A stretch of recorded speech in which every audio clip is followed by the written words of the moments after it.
It's a new era for crypto. Senator Karen, this is what she says. This is what the public hears. Wah, wah, wah. Whether it's plastic straws or cutting government waste, somehow Democrats keep alienating the American people in this way. This is not my grandfather's Democrat Party. You got to crack a few eggs to make a cake.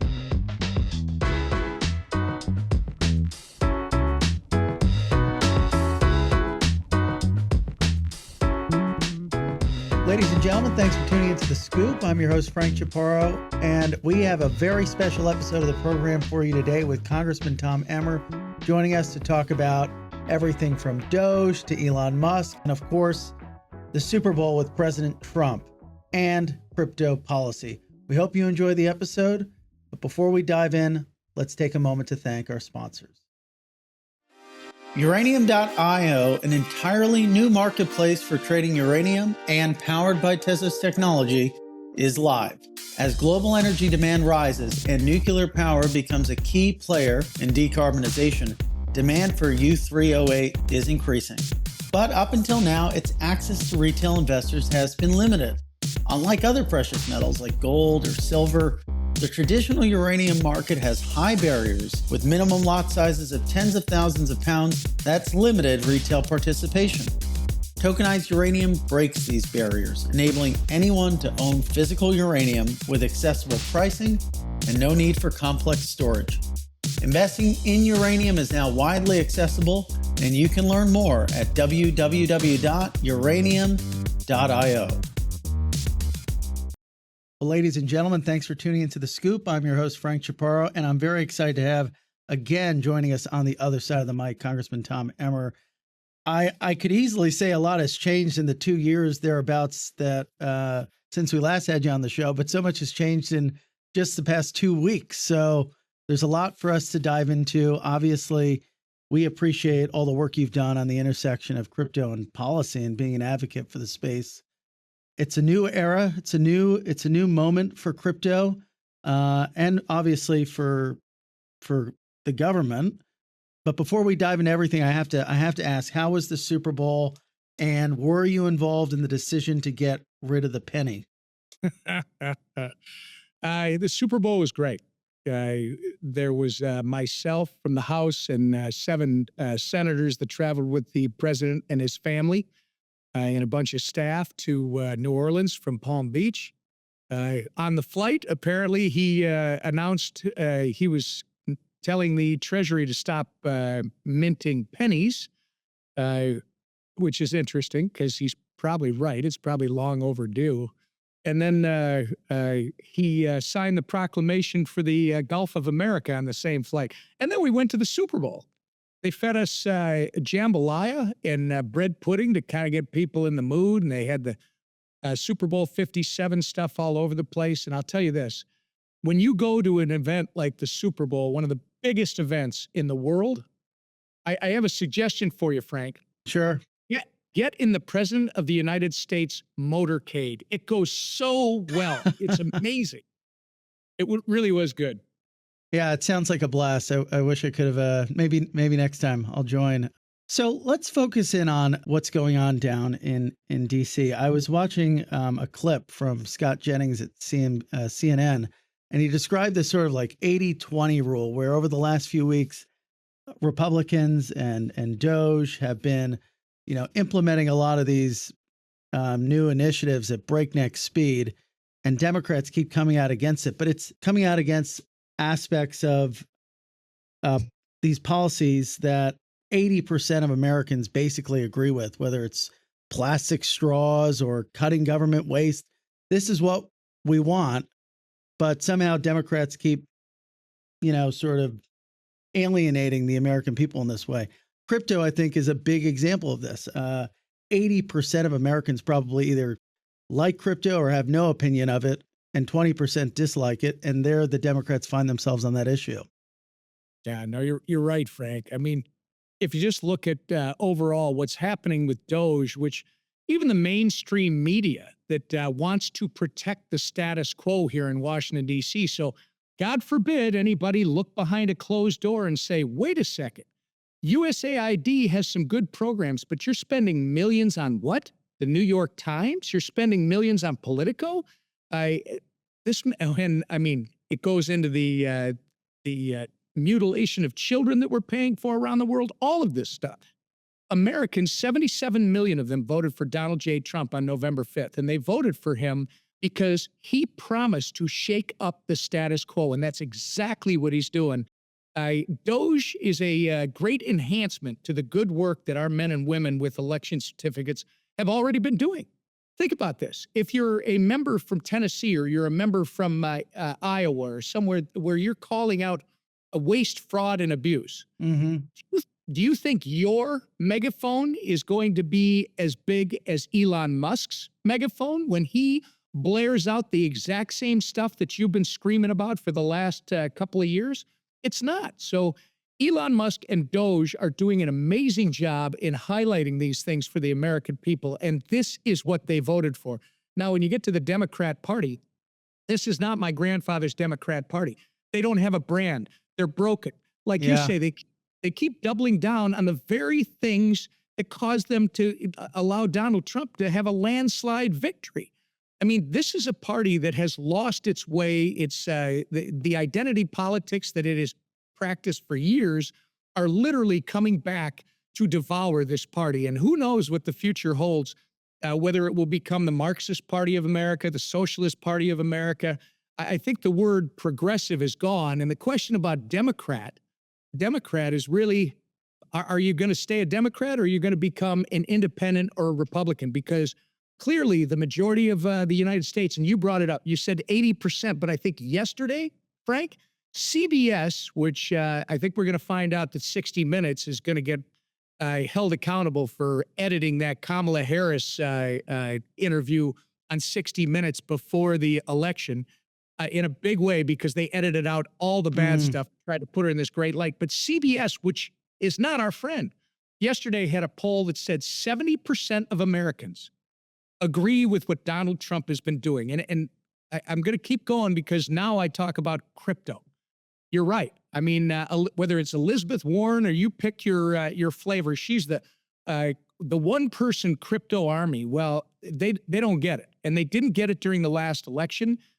Kudos to Donald J. Trump. He figured this out over the last 4 years. He sees where we're headed. He sees what the opportunities are. And what does he do? In 3 weeks since he was inaugurated, President Trump now has created a government-wide commitment to crafting the regulatory guardrails the crypto industry has begged for since Joe Biden was elected. We have a White House group that's led by the one and only David Sachs. We have an SEC working group led by Hester Pierce. Hester. We have the House Financial Services Committee and the Senate Banking Committee working in lockstep. So I just think the future is very bright for the digital assets industry. It's very bright for this country based on what Donald Trump is doing to try and shake loose these cobwebs that have literally led to a malaise in an America that we don't agree with. And I think the vast majority of Americans are jumping on board.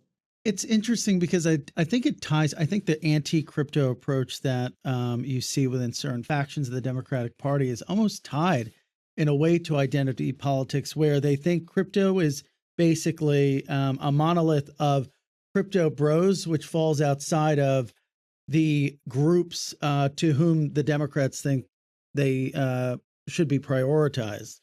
And it's kind of interesting because honestly, at the end of the day, if you look at the makeup of crypto Americans or Americans investing in crypto, this is a population that is more diverse than the actual population of the United States. And I think once you get entangled by the tentacles of identity politics, you end up shooting yourself in the foot and alienating voters. And I think that's what happened on the crypto side of thing. I'm curious, is it becoming more partisan or more bipartisan in terms of crypto legislation in Congress?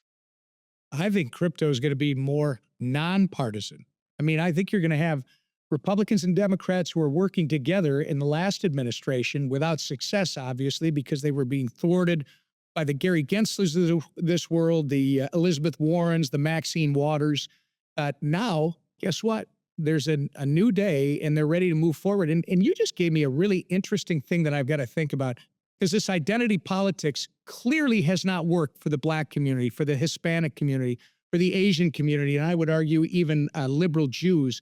Why? Because what the radical left believes those people want is wrong. Mm-hmm. And by the way, they're so arrogant, they take the attitude when one of those groups disagrees with them, they pat them on the head and basically tell them, well, you're not smart enough to understand what's good for you. On the crypto side, it's the same thing. You're absolutely right. The identity is this group, I would say a demographic from the age of 18, these voters now, 18 to 40, 45, they've grown up in the internet, Frank. They've grown up in the internet. They can abstract. They can think out of the box. They do all these things that my generation did not do, and many of us can't do even to this day. Guess what? Those people, the Democrats assumed that they were all Democrats and that they would always be Democrats. No, these people are just reasonable people who want to experience the opportunity that digital assets provides. And by the way, the next generation of the web, which is a peer-to-peer web and ownership economy where you don't have to necessarily have an intermediary like the federal government involved in every transaction that you're doing online. So they have ignored people because their identity politics, they've decided, is correct. And guess what? They could not have been told in a stronger voice otherwise on November 5th. When you juxtapose Donald Trump's campaign with Kamala Harris's, it's a difference of one sort of thinking outside the box in terms of what certain groups want and what historically you might have thought they wanted. And I feel like the Democrats don't do a good job of thinking about groups, regions outside of the sort of, prototype that has historically existed. And that, in my opinion, led a large part to the loss there on the Democratic side. It's funny, you got Democrats here who they're reasonable people. They're absolutely. This isn't about being a Republican or a Democrat. This is about a new breed. You've got Republicans, Democrats who are representing you, Frank, who are representing the people that voted for them. And then you've got this huge group of radical lefties. They're representing the government. They're representing protecting the status quo, which they've been able to exert their influence over and try to project their goofy politics on the rest of us who are going, wait a second, this doesn't make any sense. It just doesn't. And that's why it's not a Republican-Democrat thing. I really think it's a common sense thing. Yeah, I am curious, though, sort of the wrecking ball of Elon Musk and Doge that's, kind of plowing through all areas of government. I guess there's two concerns that listeners and myself might have about the approach. If you're taking a zero-based balance approach and kind of starting at nothing and then building back up line item by line item, is there a chance that you go too fast and potentially break things that might be necessary? Obviously, Secretary Rubio has said, listen, there are going to be good aspects of U.S. aid that we might keep, et cetera. And I'm sure there's other elements in different agencies we might reconstruct that are important. But I guess the speed might be concerning. Is it too fast where things might sort of get caught up or missed? Is that maybe worth sort of the, you got to crack a few eggs to make a cake? Well, actually, I mean, you make a good point, Frank, but speed is our friend. Time is our enemy. Right now, Donald Trump has never been stronger. I would argue he's at the zenith of his popularity and power, his ability to get things done. The American people have asked for this. And yeah, the media and others will try to spin it at some point. You'll have a bad story on deportations. You'll have a bad story on a program that was very popular. But I don't think that means you should stop. I think it means that you go through this thing with a fine-tooth comb and do exactly what the American people said they wanted. And then when you find programs, and I'll give you USAID is a great place because I'm absolutely furious with the people, the bureaucrats that thought they could use this for their own political slush fund when we got a couple of programs in USAID that are great. And Republicans and Democrats aren't playing partisan games with them. They do a very important thing, which I would support. But look, when you have such a corrupted executive branch, you got to take a sledgehammer to it. And then as you start to realize there's a piece over here, maybe it's no longer USAID, maybe that's in a different department, but you'll make sure the government is efficient and has to deliver the things that the people are paying for them to deliver, not somebody's political agenda. And now there was reporting over the weekend before the Super Bowl about the potentiality of fraud within Treasury. Yeah, I haven't gotten into the details. Look, fraud is an interesting thing. How do you define fraud? Someone is literally misrepresenting something, right? In their job, it's a lot of people associate it with theft of money, but fraud can be a lot of different things. When you're defrauding the American public, I would argue that USAID, when you're sending millions of dollars to the New York Times, you're defrauding the American public if you work for USAID and you think that's a good idea. That's not what the American people are giving you their hard-earned taxpayer money to do at USAID. So whether it's the Treasury, the Department of Education, no matter what the alphabet soup department is, the three-letter, four-letter department is, I think it's important that we go through it. And I love the fact that the guy with probably the second biggest megaphone behind Donald J. Trump, Elon Musk, is calling out a lot of these things, Frank. Again, our representatives have been talking about for years. Who was it that said the closest thing to eternal life on earth is a bureaucratic agency?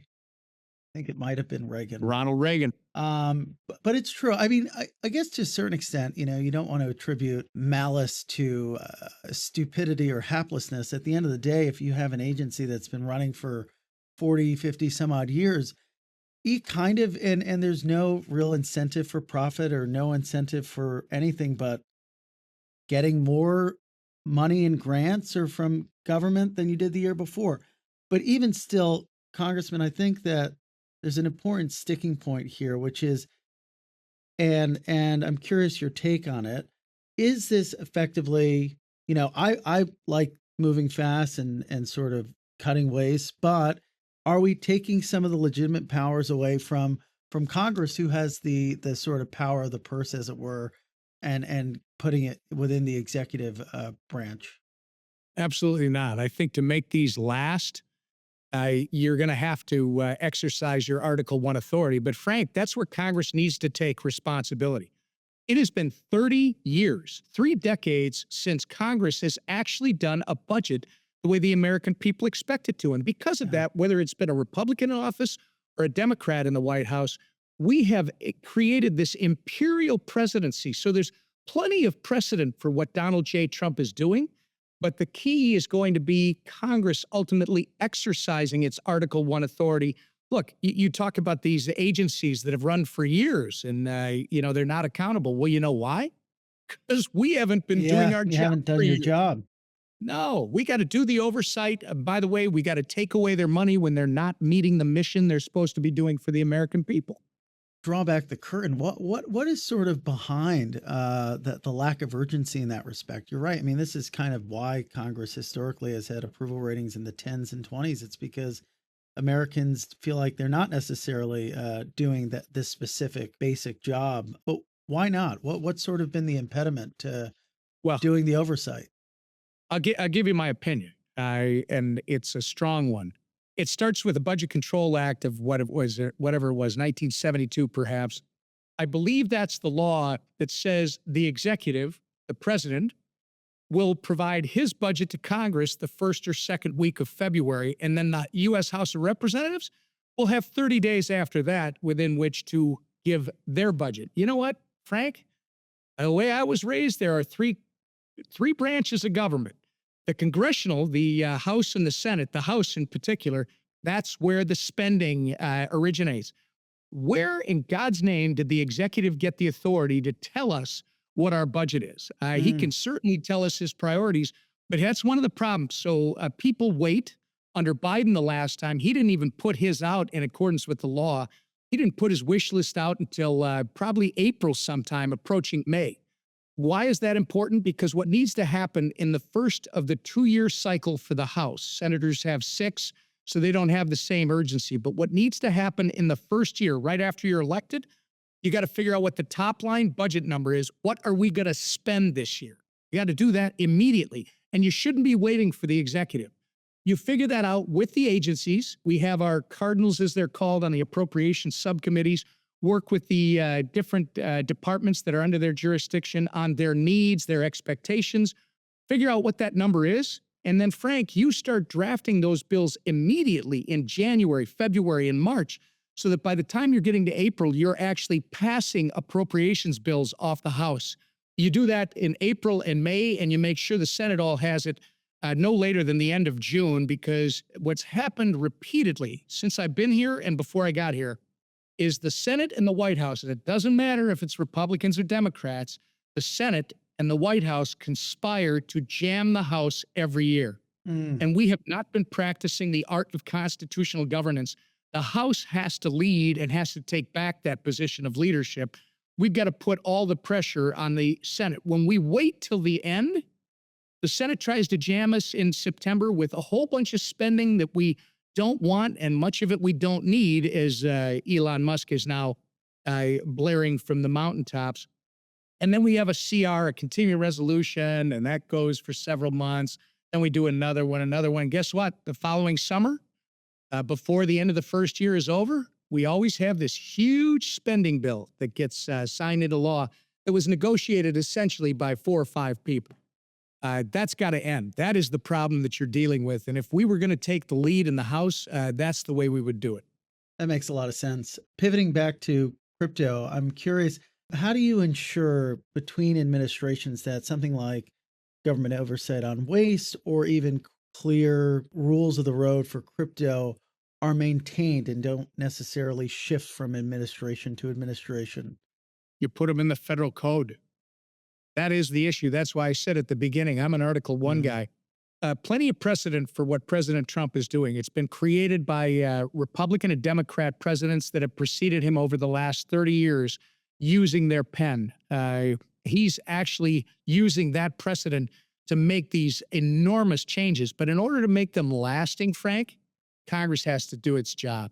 They got to put it in the federal code. That's passing a law. They call it legislating. Yeah.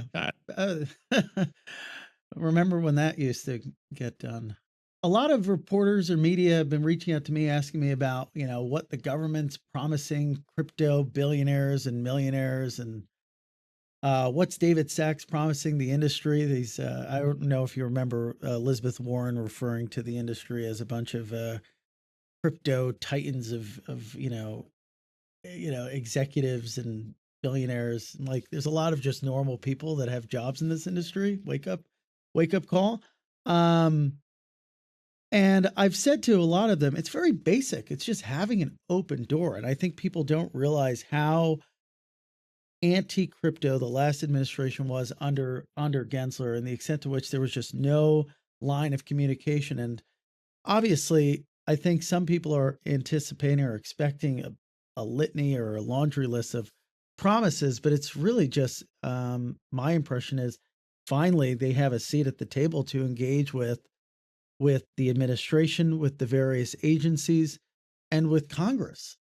First off, at the risk of irritating your listeners who are not necessarily Republican, Democrat, they're just Americans who are looking to enjoy the opportunity that the digital assets age presents. I have a very strong opinion on this. The Senator Karen, who shall not be named, from Massachusetts, you could have, it's that old Far Side cartoon that says, Senator Karen, this is what she says. This is what the public hears. Wah, wah, wah. I mean, I don't understand why she's got to be so dark and negative about this. This is the 21st century financial system that is facing us today, and it's growing on a daily basis. What's Donald Trump promising this whole industry? That for once, we're going to make sure not only we're listening to you and we're trying to understand what it is you're doing, but we're going to try and make sure we establish rules of the road in this country. So you know if you're starting a digital Yeah. project, you know if you're dealing with commodities or cash or securities, you know if you're dealing with the SEC, you're dealing with the FDIC, or you're dealing with whatever agency you got to deal with, rather than having this approach that was taken under the Biden administration, which is, guess what? Everybody has oversight over you. Everybody has a say in what you're doing. And they're going to literally stop you from banking and doing business in this country. The promise is that this next generation of the internet, which people have to go back, we lived through something called the boom economy from the late 1980s till the end of the 1990s. It was 25 years of the greatest period of wealth creation the world has ever seen. Now, a lot of Republicans like to get all partisan about this and give credit to Ronald Reagan and the tax cuts of 1982 and 84, whatever it was, Hmm. that's what did it. Well, that was part of it. But what really did it, Frank, was we were allowing the internet, that thing called the internet, to develop and blossom in this country with very light touch guardrails on it so that people would do that here. And guess what? We became the leader. What these people have been trying to do, I would argue, for the last 4 years in the previous Trump administration was not where it needed to be. They've been literally frustrating opportunities for Americans and others to put their projects in this country. That's the promise, is that we're going to give you some rules that you can count on. We're going to make sure that you understand how to play and participate and compete in the United States, and we want you here. Yeah, and it all goes back to identity politics. I mean, the mental map for Democrats is crypto does well. That helps crypto rich bros do well in Silicon Valley. We're against that. Whereas Republicans, and not just Republicans, but independents and even Democratic crypto folks think very basic. Crypto equals innovation, jobs, better for the economy. Amen. Um, That's an American value. It's easy. It's not Republican or mhm. Democrat. But I guess I'm curious, thinking about that's the previous administration and the extent to which Gensler and Warren and others box out crypto market participants. I mean, again, going back to stupidity, malice, it seems more on the side of malice than stupidity.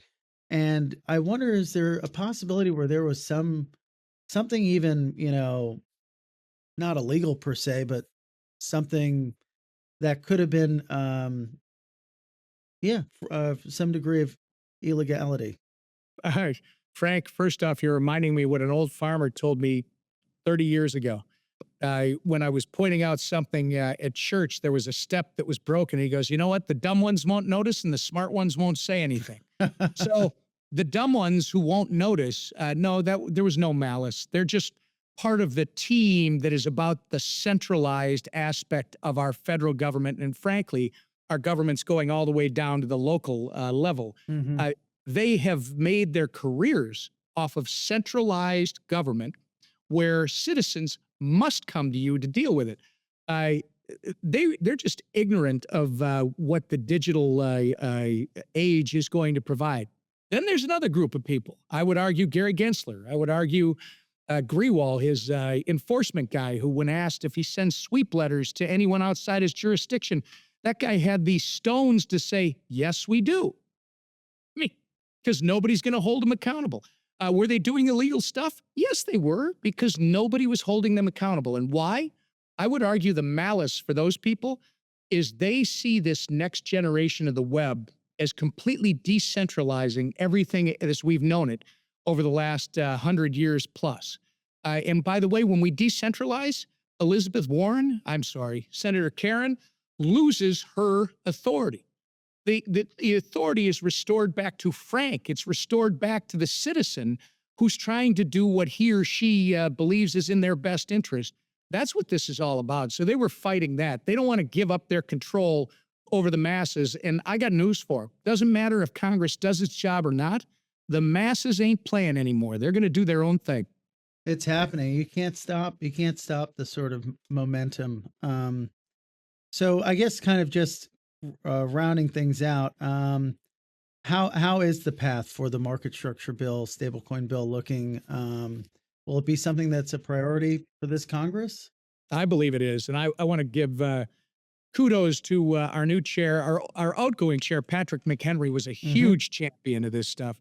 And he's trained us all well.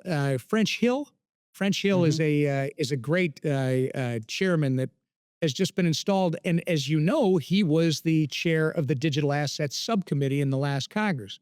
He has installed Brian Stile from Wisconsin as the new subcommittee chair. And right now, market structure, I think, is getting a little tweaking. Not sure exactly what the parameters will be, but that will be a priority. That goes back to what we were talking about before, which is the only promise being made to people participating in digital assets is that we want to make sure that you know what the rules of the road are, that you know what you can and can't do and how you accomplish that. The stablecoin bill, they just issued a draft last Friday. And again, hats off to French and to Brian and to Senator Haggerty, who has essentially the same bill. I love the fact that they've installed the OCC in place of the Federal Reserve. I'm one of those people that says the Federal Reserve has already proven to us that they have too much to do because they never do it right. So the OCC, I'm pleased with, and then I'm also pleased with a change that French and Brian made, where stablecoins can be created anywhere around the globe as long as they follow specific U.S. protocols. Yeah, I can get an audit or something. Right, exactly. So they can prove that they're dollar-backed stablecoins. And then the central bank digital currency, the prohibition on a central bank digital currency.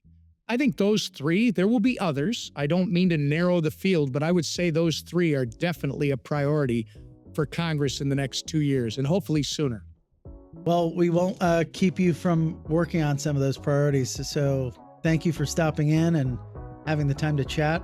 It was a great pleasure speaking with you. Frank, it's always mine. Thank you for your voice out there. It matters. Of course. Thank you. And we'll see you soon. Thanks for tuning in.